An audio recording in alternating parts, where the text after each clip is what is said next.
Welcome to my family. I hope, मुझे आशा है आप सभी स्वस्थ होंगे, मस्त होंगे। मेरे प्यारे साथियों, आज मैं आपके लिए लेकर आया हूँ बहुत ही प्यारा कॉन्सेप्ट बायोलॉजी चैप्टर 3 का है। ठीक है, जो कि आपके बोर्ड एग्जाम में तहलका मचाने वाला है। ठीक है, मेल रिप्रोडक्शन सिस्टम के बारे में। ठीक है, तो ये जो है प्लेटफॉर्म, ये 400 बच्चों का भरोसेमंद प्लेटफॉर्म है। अगर आप इस प्लेटफॉर्म पर नए हो तो सब्सक्राइब करें और ज्यादा से ज्यादा शेयर करें। ठीक है, तो सबसे पहले हमें साथी यहाँ पर क्या जानना है? सबसे पहले हमें जानना है नर जनन तंत्र, इसकी परिभाषा क्या होती है ना? तो सबसे पहले मेरे प्यारे दोस्त, इसकी हमें परिभाषा को जानना पड़ेगा। ठीक है, परिभाषा, है ना? इसकी जो डेफिनेशन होती है उस डेफिनेशन को हमें जानना पड़ेगा। तो मेरे प्यारे दोस्त, इसकी डेफिनेशन होती है कि नर का वह भाग, नर का वह भाग, नर का वह भाग जो जो जनन जो जनन क्रिया में सहायता करता है। क्या करता है भैया? सहायता। ठीक है, नर का वह भाग जो जनन क्रिया में सहायता करता है उसे नर जनन तंत्र कहते हैं। उसे मेरे दोस्त क्या कहते हैं? उसे नर जनन तंत्र कहते हैं। उसे क्या कहते हैं साथी? उसे नर जनन तंत्र कहते हैं। उसे क्या कहते हैं? नर जनन तंत्र। ठीक है, आजीवन आपके दिमाग में ये छप जाएगा। कलम कॉपी लेके बैठ जाओ और अपनी बैकबोन को कर लो बिल्कुल स्ट्रेट। ठीक है, और आज सारा का सारा निचोड़ इस क्लास में होने वाला है। ठीक है, तो क्या कहेंगे दोस्त कि नर का वह भाग जो जनन क्रिया में सहायता करता है उसे हम क्या कहते हैं? उसे नर जनन तंत्र कहते हैं। क्या बोलेंगे? नर जनन तंत्र कहते हैं। ठीक है, अब यहां पर देखेंगे कि उसे तो हम कहते हैं नर जनन तंत्र। ये परिभाषा आपकी समझ में आ गई होगी। अब इसका मुख्य जननांग क्या होता है? दूसरा कॉन्सेप्ट क्या है कि इसका मुख्य जननांग, है ना? इसका मुख्य जननांग क्या होता है?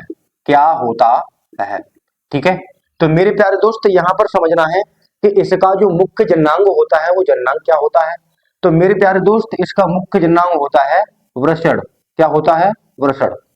इसका मुख्य जननांग वृषण होता है और वृषण को हम इंग्लिश में कहते हैं मेरे भाई टेस्टिस। क्या बोलते हैं? टेस्टिस। उसे इंग्लिश में कहते हैं टेस्टिस। क्या बोलेंगे? टेस्टिस, है ना? इसका जो मुख्य जननांग होता है वो टेस्टिस होता है, जिसे हम हिंदी में कहते हैं वृषण। क्या बोलेंगे? वृषण।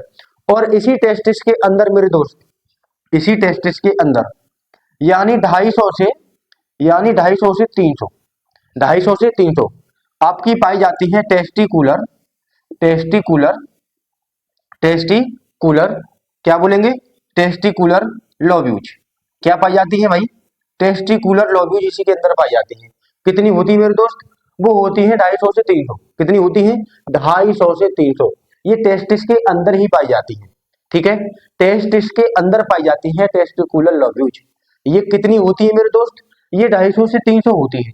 250 से 300, है ना?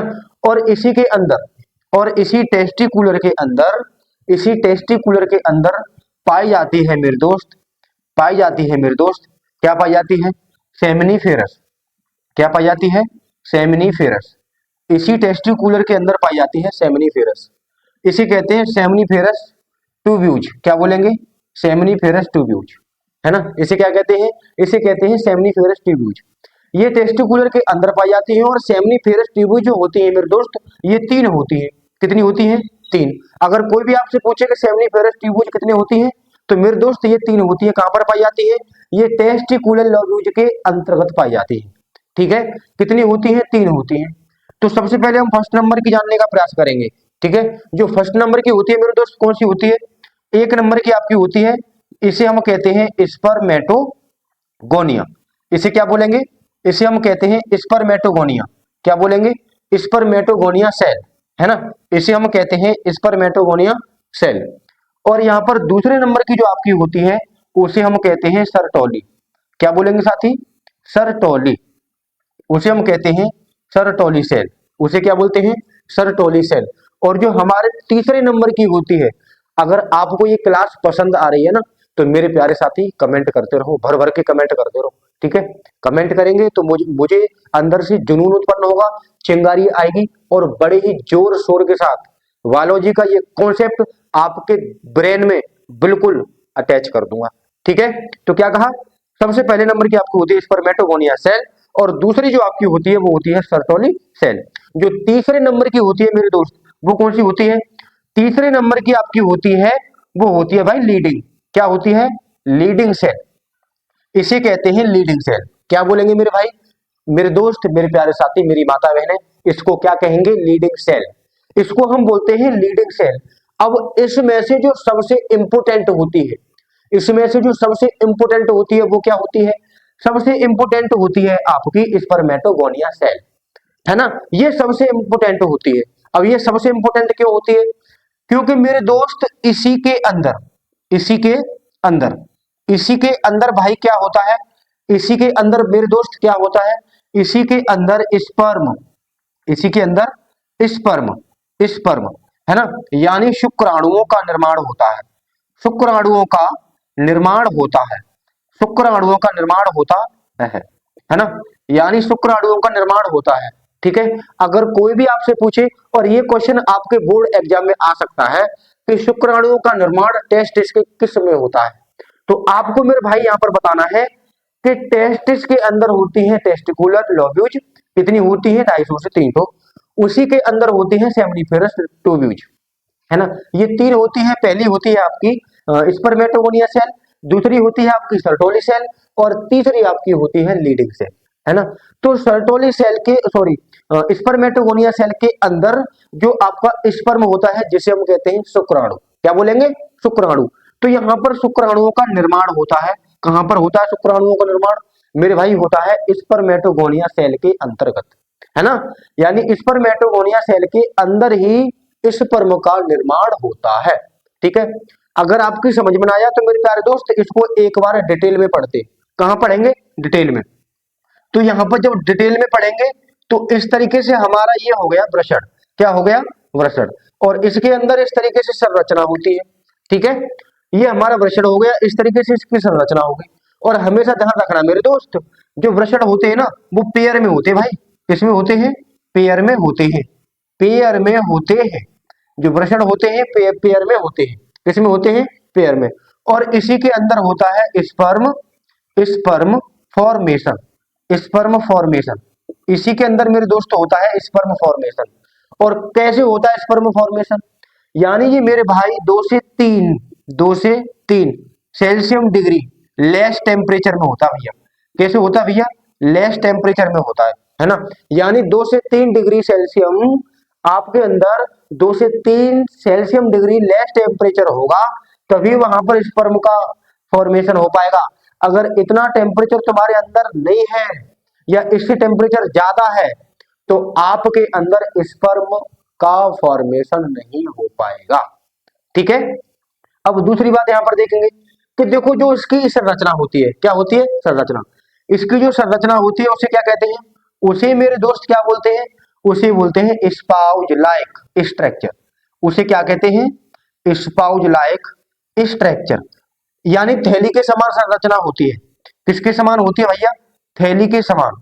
किसके समान होती है? थैली के, थैली के समान संरचना होती है, संरचना होती है ना। यानी इसकी जो संरचना होती है कैसी होती है?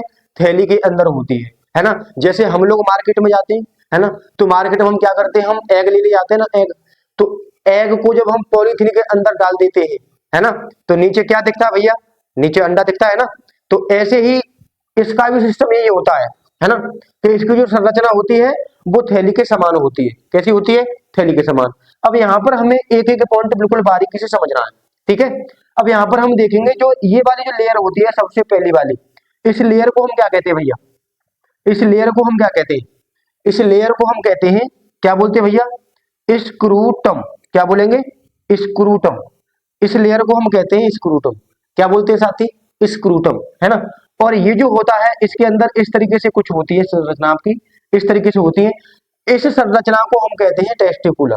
क्या बोलेंगे? Testicular lobules. क्या कहेंगे? Testicular lobules. इसको हम कहते हैं टेस्टिकुलर लोब्यूज। क्या बोलते हैं भैया? Testicular lobules. इसे हम कहते हैं टेस्टिकुलर लोब्यूज, है ना। इसको हम कहते हैं टेस्टिकुलर लोब्यूज। आगे बात समझ में? इसे हम क्या बोलेंगे? टेस्टिकुलर लोब्यूज, है ना। और जो आपका ये जो होता है, ये वाली जो लेयर है, इसको हम कहते हैं टेस्टिस। क्या बोलते हैं भैया? टेस्टिस, इसे हम कहते हैं टेस्टिस। इसको मेरे दोस्त क्या कहते हैं, इसको कहते हैं टेस्टिस। क्या बोलेंगे साथी, टेस्टिस। तो ये बात सबकी समझ में आ गई होगी, ये बात सबकी समझ में आ गई होगी, है ना। अब क्या है कि देखो पेयर में होते हैं, यानी जो टेस्टिस होते हैं पेयर में होते हैं, है ना। और इसका जो बीच में जो भाग बचता है, जो अब खाली भाग होता है, उसे क्या कहते हैं, उसे बोलते हैं अंतराली अवकाश। उसे कहते हैं अंतराली अवकाश।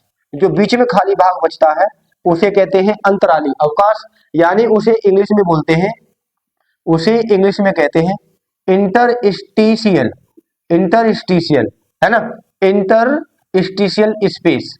उसे इंग्लिश में कहते हैं मेरे भाई इंटरस्टिशियल स्पेस, है ना।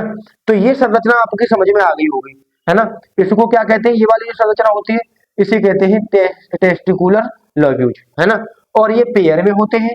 स्पर्म फॉर्मेशन कब होता है, 2 से 3 सेल्सियस डिग्री लेस टेम्परेचर में, ठीक है। उसके बाद क्या है कि इसकी जो संरचना होती है कैसी होती है, स्पाउज लाइक स्ट्रक्चर होती है, यानी थैली के समान इसकी संरचना होती है।